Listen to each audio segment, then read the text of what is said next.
That brings me to the final point, which is the death of the press. We've had a lot of situations in the last in the last year that has really, really, really limited the independent thinker and the independent researcher and all the great audiences that they were able to accumulate while all the bullshit media was lying to us. These people were telling the truth and people found them. And this is just a small little segment of those people, but there's a lot of independent researchers. And at the same time, we're also consolidating what the truth is into this authority. So if it doesn't come from authority, it's not the truth.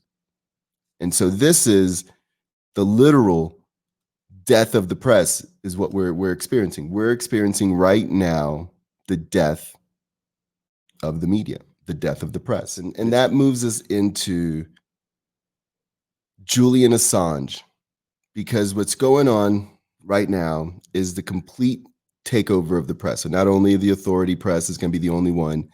We've actually seen a 75% increase in the news coming from authoritative sources since the beginning of 2020.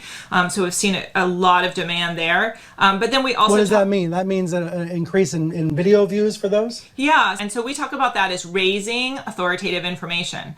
But then we also talk about removing information that is problematic. You know, of course, anything that is medically unsubstantiated. So people saying like, take vitamin C, take turmeric, like those all will cure you. Those are the examples of things that would be a violation of our policy.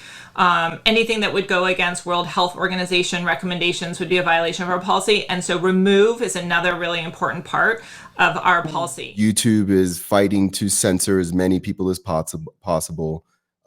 Twitter was able to, Twitter and Facebook were able to literally stop the New York Post story that was doing an expose on someone who's running for presidency, just able to shut it down.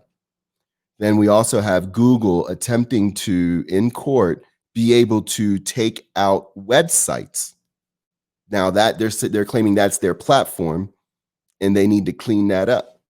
So now if you're a website, and all of this is going to be challenged, and it's all going to be challenged under Section 230, but at issue, at the heart of it is this Section 230, and it's all based on an interpretation which is about to be ran through the courts so that they can again legalize their tyranny and make what they're doing legal. And when they do that, then there will be no dissenting voices in the American or the world's psyche. It will only be authority. It will only be what the globalists want you to know, and that's it.